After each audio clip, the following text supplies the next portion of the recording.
मुख्यमंत्री पुष्कर सिंह धामी ने शनिवार को भाजपा प्रदेश कार्यालय पर प्रेस वार्ता कर बताया कि उत्तराखंड राज्य निर्माण की रजत जयंती के अवसर पर 1 से 11 नवंबर 2025 तक प्रदेश भर में रजतोत्सव समारोह आयोजित किए जाएंगे।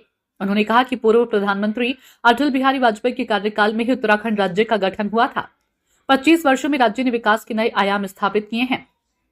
मुख्यमंत्री ने बताया कि 3 से 4 नवंबर को देहरादून में विधानसभा का विशेष सत्र होगा, जिसमें राष्ट्रपति द्रौपदी मुर्मू विशेष सत्र को संबोधित करेंगी। तो वहीं 9 नवंबर को राज्य स्थापना दिवस पर मुख्य समारोह में प्रधानमंत्री नरेंद्र मोदी का मार्गदर्शन प्राप्त होगा। उन्होंने कहा कि जन भागीदारी का उत्सव है, केवल सरकारी आयोजन नहीं। रजत जयंती वर्ष आत्ममंथन और संकल्प का अवसर है, जिसमें अगले 25 वर्षों के लिए समृद्ध, आत्मनिर्भर और सशक्त उत्तराखंड का खाका तैयार किया जाएगा। इस वर्षों की जो हमारी यात्रा है, आगे का जो रोड मैप है, उसी को आगे बढ़ाने के लिए हमने पहली बार राज्य में एक विशेष सत्र आयोजित करने का भी निर्णय लिया है।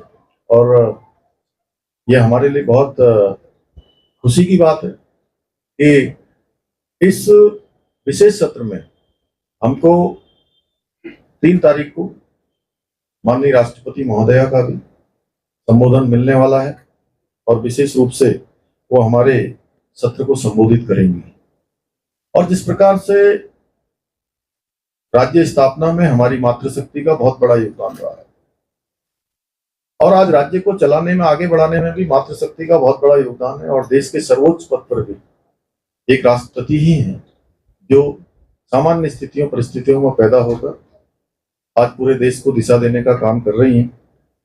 उनका हमारे राज्य की विधानसभा को संबोधित करना हम सभी के लिए, राज्यवासियों के लिए एक बहुत सम्मान का विषय है। और सत्र में अनेक विषय, क्योंकि ये सत्र कोई कामकाजी सत्र नहीं है। ये सत्र एक चर्चा और आपस में सुझाव और आगे राज्य को किस प्रकार से आगे ले जाना है, पिछले अनुभव कैसे रहे हैं, उन सब पर चर्चा का सत्र है, जिसमें राज्य के समग्र विकास, उपलब्धियों और भविष्य की योजनाओं पर एक सार्थक चर्चा हो। और इसके लिए अभी रजत जयंती समारोह का एक कैलेंडर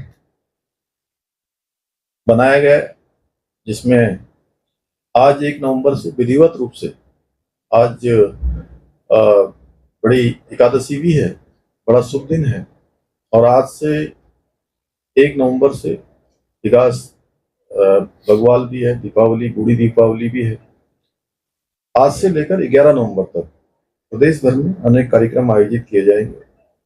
और मैं भी आज प्रातःकाल छिनागाड़ क्षेत्र में जो बड़ी आपदा आई थी, उन आपदा पीड़ितों के मिलने के लिए मैं वहां गया था। और आज के दिन से उनको समर्पित करते हुए, क्योंकि आपदा में भी हमारे राज्य में इस वर्ष बड़ी क्षति हुई है।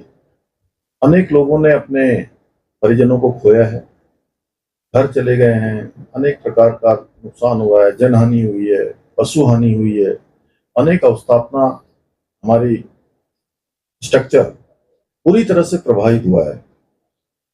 तो आयोजन जहां हम अपने आंदोलनकारियों को, अपने बलिदानियों को, अपने देश के सैनिकों को, उनको भी समर्पित करते हैं, वहीं आपदा में जिन लोगों को भारी नुकसान हुआ है, उन सभी को भी, उन सब का भी स्मरण करते हैं।